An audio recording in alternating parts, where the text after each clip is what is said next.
जिन्होंने स्थापित कर लिया वो अपने स्थान पर पहुंच जाएंगे। सभी हमारी मातृशक्ति जिन्होंने स्थापित कर ली वो अपने स्थान पर पहुंच जाए। चलिए आइए राधे स्थान के लिए दुनिया आरे कल्पवासी देव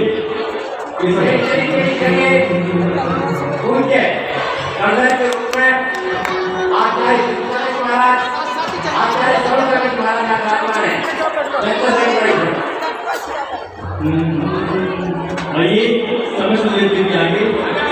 सभी फोटो पे मत उठाओ, आगे बढ़ो। अरे चालो रे चालो सब समोशन में चालो, चालो रे चालो सब समोशन में चालो, चालो रे चालो सब समोशन में चालो।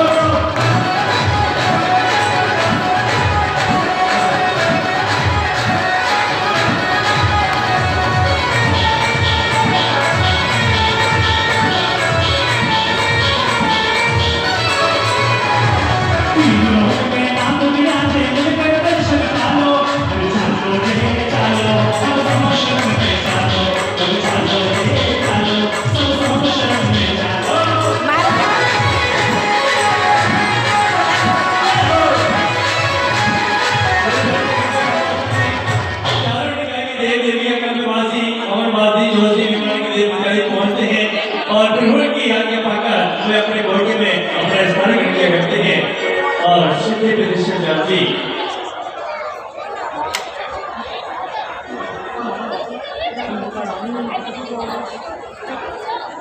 अरे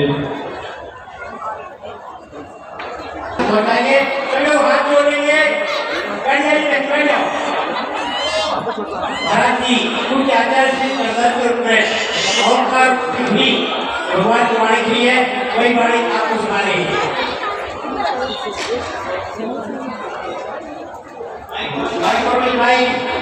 भाई की आवाज बढ़ाओगे।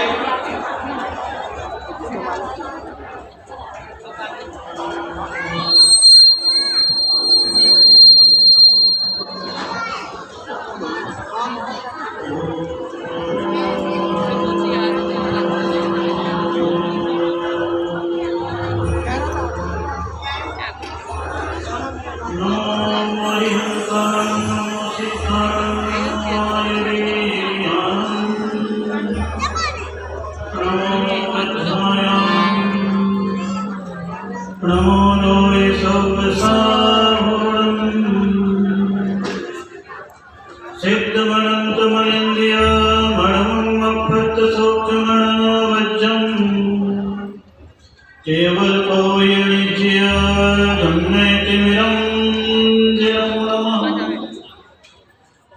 ज्ञान लक्ष्मी घनाश्लेषा प्रभुआनंदनंदितम् निश्चितार्थमजं नौमि परमात्मानमप्यम्। यह संसार अनादिकाल से अनंत काल तक रहेगा। इस सृष्टि का प्रारंभ करने वाला कोई नहीं, इस सृष्टि का कभी भी समापन होने वाला भी नहीं। यह संसार क्षय काल के माध्यम से उत्सर्पणी और अवसर्पणी के माध्यम से निरंतर परिवर्तनशील रहेगा। कभी उत्थान का रूप आएगा, कभी पतन का रूप आएगा। इस सृष्टि पर रहने वाले जीव अधोलोक, मध्यलोक और ऊर्ध्वलोक में विराजमान रहेंगे। कर्मों से सहित जीव संसारी कहलाएंगे, कर्मों से रहित जीव सिद्ध कहलाएंगे। इसलिए हे भक्त जीव निरंतर पंच परमेष्टि के रूप में ओंकार का स्मरण करते रहो। ओंकार में 5 परमेष्टि विद्यमान है। ओम अरिहंत, अशरीरी और आचार्य परमेष्टि विद्यमान है। ओम में उपाध्याय परमेष्टि विद्यमान है। मन में मुद्राज के रूप में साधु परमेष्टि विद्यमान है। ओंकार के 3 अक्षर में तीनों लोक हैं और अधोलोक का प्रतीक है, ऊर्ध्वलोक का प्रतीक है, मध्यलोक का प्रतीक है। इस तीनों लोकों को ब्रह्मांड कहते हैं। इसी में संपूर्ण चराचर प्राणी विद्यमान है। इसलिए हे भक्त जीव अधोलोक में सबसे चीजें निगोद है, जो नित्य निगोद और इतर निगोद के रूप में है। जो जीव कभी निकलते नहीं है वो नित्य निगोद में ही रहते हैं। इतर निगोद या जीव वहां से निकल करके चतुर्गति में भ्रमण करते हैं। एक श्वास में 18 बार जन्म करते हैं या अपने अनित कर्मों के फल के वशीभूत होकर के वहीं रहते हैं। जब कभी किसी तीर्थंकर का जन्म होता है, किसी तीर्थंकर का समघात होता है या काल लब्धि आती है, भवक्षय का समय आता है, उस क्षण को जीव अपनी परिणामों को निर्मल करता है और एक इंद्रिय पर्याय को त्यज करके वहां से निकल करके त्रस्त पर्याय को प्राप्त करता है। वह जीव 2 इंद्रिय, 3 इंद्रिय, 4 इंद्रिय, 5 इंद्रिय में भ्रमण करता रहता है। कभी पृथ्वी काय, जल काय, अग्नि काय, वायु काय, वनस्पति काय में भी स्थावर काय में भ्रमण करता रहता है। एक इंद्रिय पर्याय में रह करके स्पर्श इंद्रिय के माध्यम से कर्म करता है, जीवन चलाता है और अपने चारों प्राणों के माध्यम से जीवन जीता है। प्रत्येक दिन बढ़ते चले जाते हैं तो सैनिक पंचेंद्रिय तक 10 प्राणों के माध्यम से अपने जीवन का यापन करते रहते हैं। हे भव्य जी, उस त्रियंश पर्याय में रह करके 2 इंद्रिय, 3 इंद्रिय, 4 इंद्रिय, 5 इंद्रिय, सैनी और असैनी की पर्याय में रह करके यह जीव निरंतर पाप कर्म करता रहता है और त्रियंश गति में रह करके दुर्गति का बंध करता हुआ फिर कभी नरक चला जाता है। नरक में रह करके वह जीव अपने कष्टों को, पाप के फल को भोगता है। वह नरक 7 प्रकार के होते हैं, जो रत्न, शर्करा, बालुका, पंख, धूम, तिम्या और महात्मा नाम से 7 प्रकार के होते हैं। यहाँ जीव जिस प्रकार का कार्य करता है पाप का, उसी प्रकार का फल भोगता है।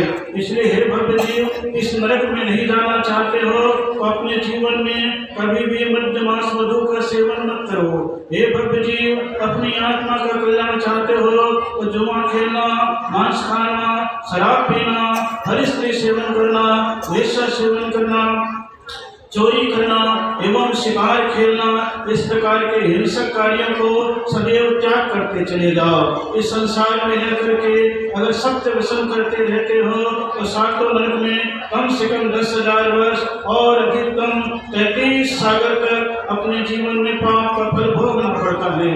इसलिए हे भव्य जीव, 10 पर्याय में रह करके नरक गति में चले गए। अब वहां से निकलने के लिए प्रभु से पश्चाताप करना पड़ता है। जो गलतियां की हैं वह गलती नहीं करेंगे, इस प्रकार का विचार करते हुए पश्चाताप के साथ जो जीवन को जीता है वहां से निकल करके कभी फिर त्रियंश पर्याय में जाता है, मनुष्य पर्याय में आ जाता है। वहां पर रह करके अतीत के कृत्यों को भूल जाता है, इसलिए पुनः पाप में रम जाता है। वह हिंसा, झूठ, चोरी, कुशील, परिग्रह, इन 5 पापों का सेवन करता रहता है। कभी मिथ्यात्व में पड़ा रहता है, कभी देव शास्त्रों पर आस्था नहीं करता है, भव भ्रमण की श्रृंखलाओं को बढ़ाता हुआ निरंतर पाप कर्म का संचय करता रहता है। इसलिए हे भक्त जीव, पापों से मुक्त होना चाहते हो तो मनुष्य पर्याय में आए हो तो देव शास्त्र गुरु की आराधना करो। वह देव जो अस्त्र शस्त्र वस्त्र से रहित हैं, वो हमारे लिए देवादिदेव हैं, वीतरागी हैं, 18 दोषों से रहित हैं, 34 अतिशयों से युक्त हैं। वह प्रथम तीर्थंकर के रूप में आदिनाथ का रूप है और यह काल निरंतर चलता रहेगा। तो 24 तीर्थंकर होंगे जो अजितनाथ, शंभवनाथ, अभिनंदननाथ, समंतिनाथ, पद्म प्रभु, सुपारिशनाथ, चंद्र प्रभु, पुष्पदंत, शीतलनाथ, श्यामनाथ, वासुदेव, विमलनाथ, अनंतनाथ, धर्मनाथ, शांतिनाथ, तंतुनाथ, हरनाथ, मल्लीनाथ, मुनिषुदनाथ, नमीनाथ, नेमीनाथ, हर्षनाथ और वर्धमान स्वामी के नाम से इस सृष्टि पर पूरे चतुर्काल में विद्यमान रहेंगे। यह तीर्थंकरों का क्रम निरंतर चलता रहेगा और यह जीव इस संसार में तीर्थंकरों के समोष्ण में जाकर के सम्यक दर्शन को उपलब्ध हो सकता है। चाहे उपसम सम्यक दर्शन करे, चाहे उपसम सम्यक दर्शन करे, छायिक सम्यक दर्शन करे, कोई भी सम्यक दर्शन करने के लिए जीव, अजीव, आश्रव, बंध, संवर, निर्जरा और मोक्ष इन 7 तत्वों पर श्रद्धान करता चला जाता है। यह जीव अपनी आत्मा के बोध के लिए जीव, उज्ज्वल, धर्म, अधर्म, आकाश और काल सब जगत को निरंतर जानता रहता है। यह दिव्य जीव अपनी आत्मा के कल्याण करने के लिए अहिंसानुव्रत, सत्यानुव्रत, चौरानुव्रत, ब्रह्मचर्यानुव्रत, अपरिग्रह परिमाणानुव्रत करता चला जाता है। यह जीव अपनी आत्मा के कल्याण करने के लिए जिनेंद्र भगवान के प्रति आस्था करता है। पंच पापों से मुक्त होने के लिए गृहस्थ जीवन में रह करके देव पूजा, गुरु उपासना, स्वाध्याय, शय्या, तप और दान इस प्रकार प्रकार के सब कर्तव्य का पालन करता है। जन्मत्व के संस्कार मन में उत्पन्न करने के लिए प्रतिदिन देव दर्शन करता है, जल छान करके पीता है एवं रात्रि भोजन का निरंतर त्याग करता है। हे भक्त जी, अपने जीवन में आत्मा का कल्याण चाहते हो, निशा भक्ति का त्याग करते रहो, ताकि तुम्हारे जीवन में तियंच पर्याय का बंध न हो सके। हे भक्त जी, अपने जीवन में कर्मों से मुक्त होने के लिए ज्ञानावरणी, दर्शनावरणी, वेदनी, मोहिनी, आयु, नाम, गोत्र, अंतराय, इन सब कर्मों से मुक्त होने के लिए प्रभु की आराधना करो, सत्संग करो, उनकी चर्या का निर्वाह करो, निरंतर स्वास्थ्य का स्वाध्याय करो, संयम में प्रवृत्ति करो। अपने जीवन में किसी भी प्रकार के जीवों का घात न हो, किसी को दुख न पहुंचे, परिवार में सौहार्द बना रहे, जीवों के प्रति दया और अनुकंपा का भाव बना रहे, प्रसन्न संवेद अनुकंपा अस्तित्व का भाव बना रहे, ताकि तुम्हारे जीवन में आत्म कल्याण का द्वार खुलता चला जाए। हे भक्त जी, जैनत्व से ऊपर उठ करके श्रावकत्व में आना चाहते हो तो दर्शन, व्रत, सामयिक, रोजोपात, सचित त्याग, रात्रि भुक्ति त्याग, ब्रह्मचर्य, आरंभ, अनुमति त्याग, परिग्रह त्याग, उद्दिष्ट त्याग, इन सब प्रकार के 11 प्रतिमाओं को स्वीकार करते चले जाओ तो गृहस्थ जीवन में रह करके नैष्ठिक, पाक्षिक और साधक श्रावक बन करके क्षुल्लक एड़क तक रह करके अपने श्रावक के उत्तम पद को प्राप्त कर सकते हो। स्त्रियोचित घर में रहते हो, कोई भी नमोकार व्रत, भक्तामर व्रत, किसी भी प्रकार के व्रतों का पालन करते हुए अपनी स्त्री पर्याय का छेदन कर सकते हो। अपने जीवन में निरंतर ज्ञानी का भाव रखते चले जाओ और सोचो, हे प्रभु, अतीत के पाप कर्म के उदय से मनुष्य जीवन मिलने के उपरांत भी मैं धर्म नहीं कर पाया, पुण्य नहीं कर पाया, जीवों की रक्षा नहीं कर पाया, प्राणों की निर्मलता नहीं रख पाया, राग द्वेष में पड़ा रहा। हे प्रभु, मेरी आत्मा का कल्याण हो, ताकि मैं मिथ्या के स्थान से निकल करके आगामी स्थान को प्राप्त कर चुकूं। हे भक्त जी, इस संसार में यही 14 स्थान है जिसे पार करके ही यह जीव सिद्ध आत्मा बन सकता है। जो मिथ्यान, शासादन, सम्यक मिथ्यान, अविरत सम्यक दृष्टि, देश विरत, समझ विरत, अप्रमद विरत, अपूर्व ग्रहण, अनिवृत्ति ग्रहण, उपशांत मोह, क्षीण मोह, संयोग केवली, अयोग केवली, इस प्रकार 14 होते हैं। इस चतुर्थ काल में यह जीव मिथ्या को छोड़ करके देव शास्त्र के प्रति निर्मल आस्था रखता है, आत्मा के प्रति अभिरुचि रखता है, वेद विज्ञान को प्राप्त होने की चेष्टा करता है, परिणामों को निर्मल रखता है, 6 महीने से अधिक की दुश्मनी नहीं रखता है, वह जीव सम्यक दृष्टि बन जाता है। और उसकी मन की पावनता अगर तीर्थंकरों को, मुनिराजों को देख करके और आगे बढ़ती है तो त्याग मार्ग पर निकल करके श्रावकोचित आचरण को स्वीकार करता है और आगे बढ़ना चाहता है। मुनि बन करके 6वें और 7वें स्थान के झूले में झूल करके आत्मा का अनुभव करता है। पद्मासन, खड्गासन में ध्यान लगा करके यह जीव 8वें, 9वें, 10वें गुणस्थान, 11वें गुणस्थान में पहुंचता है और वो अपने जीवन में कभी ऊपर चढ़ करके नीचे गिर जाता है, लेकिन आत्मा के परिणामों की निर्मलता होती है तो 10वें गुणस्थान, 11वें गुणस्थान को छोड़ करके सीधे 12वें में पहुंच करके अपने मोह को अच्छे करता हुआ केवली के रूप में गंधकुटी में कभी विराजमान हो जाता है, तीर्थंकर के रूप में होता है तो समोसरण में विद्यमान हो जाता है। जिसके 4 मुख होते हैं, 100 योजन तक सुभिक्ष का वातावरण छा जाता है, सड़कों के फल फूल आ जाते हैं, देवी देवताओं का समागम हो जाता है, 12 प्रकार की सभाएं लग जाती है और सभी लोग उसमें आकर के धर्म का उपदेश सुन करके अपनी आत्मा का कल्याण करते हैं। ये इस काल का प्रथम तीर्थंकर आदि नाम का दिव्य समोसरण है, जिसमें विश्वाजी 84 गणधर हुए हैं। अतीत के भव में सारे जीवों ने देव पूजा, गुरु उपास की स्वाध्याय किया था, जिसका परिणाम सब तीर्थंकर, चक्रवर्ती, कामदेव, प्रथम महारदाता, ब्राह्मण सुंदरी के रूप में उत्पन्न हुए हैं। और इन 4000 राजाओं ने भी दीक्षा ली, जिसमें मारीची का जीव अपने भाव से भटक गया, लेकिन यह भी 24वें तीर्थंकर अंतिम समय तीर्थंकर बन करके अपनी आत्मा का कल्याण करते हुए फिर जिन शासन की स्थापना और उसकी प्रगति निरंतर करता रहेगा। हे भक्त जी, अपने जीवन में निरंतर तीर्थंकर तीर्थंकर की आराधना करो, संतों की वंदना करो, पापों से मुक्त रहो, तीर्थ की वंदना करो, नमोकार का जाप करते रहो, स्वाध्याय करते रहो। इधर उधर के व्यर्थ के झंझटों में पड़कर धर्म की क्रियाओं में कभी भी बाधक मत बनो। पाप से मुक्त होने की चेष्टा करते चले जाओ, हिंसक प्रवृत्तियों से मुक्त होते चले जाओ। तभी तुम्हारे जीवन में आत्म कल्याण का द्वार खुल सकता है, त्याग का मार्ग खुल सकता है। यह संसार दुखों से भरा हुआ है। इस संसार में कोई उचित नित्य नहीं है, संसार में कोई भी शरण नहीं है, शरीर अशुचि में है, निरंतर कर्मों का आश्रय हो रहा है। इसलिए शुद्ध विचार करते हुए उसका संवर करो और परिणामों की निर्मलता करते हुए कर्मों की निर्जला करते चले जाओ, धर्म की भावना भागते चले जाओ, ताकि तुम्हारे जीवन में तुम्हारे स्वभाव की प्राप्ति होती चली जाए। प्रथम नंबर पर दया विशुद्ध धर्मों को स्वीकार करो, ताकि सभी जीवों के प्रति दया भाव पैदा हो जाए। फिर दंशन मूलो धर्मों के साथ देव साध्यों की आराधना करते चले जाओ। फिर चारित्रम खलो धर्मों के साथ चारित्र को स्वीकार करते चले जाओ।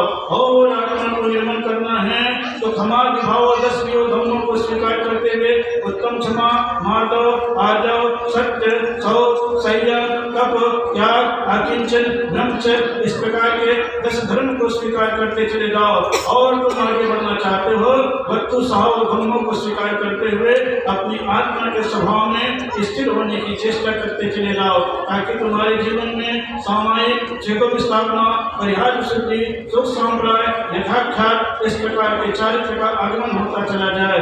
और तुम्हारे भीतर जो कर्मों की 148 प्रकृतियां हैं, उस प्रकृतियों का क्षय निरंतर होता चला जाएगा, तो तुम्हारी आत्मा दिव्यता में परिभ्रमण करने लग जाएगी।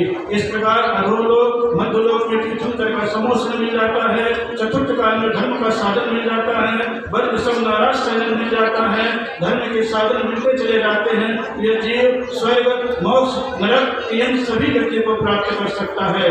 इसके बाद जो पंचम काल आएगा, वहाँ पर स्वर्ग का मार्ग तो खुलेगा। अनुव्रत और महाव्रत लेकर के सब जीव चलते चले जाएंगे, जो 21,000 वर्ष का होगा। और 21,000 वर्ष में निरंतर मुलाज होते चले जाएंगे। वे मुलाज पुलाव, वकुश, कुशेल, ये 3 रूपों में होंगे, जो आत्मा के अनुभव में विरमण करेंगे, शुद्धोपयोगी होंगे, सम्यक दृष्टि होंगे।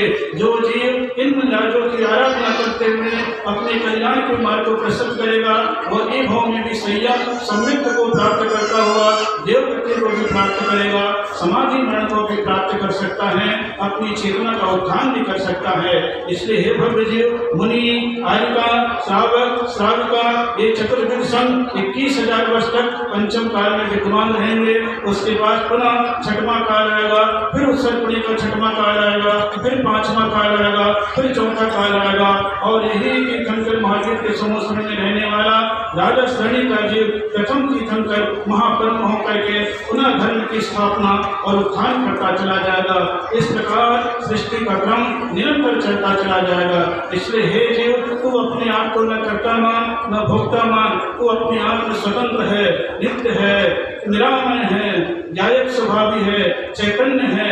बाहर के पापों से, शरीर के आकर्षण से, बाह्य पदार्थों से निरंतर मुक्त होता चला जाए और अपने जीवन में तीर्थंकरों के समोसन में बैठ करके अपने जीवन को तीर्थ बनाने की चेष्टा कर, नियम लेने की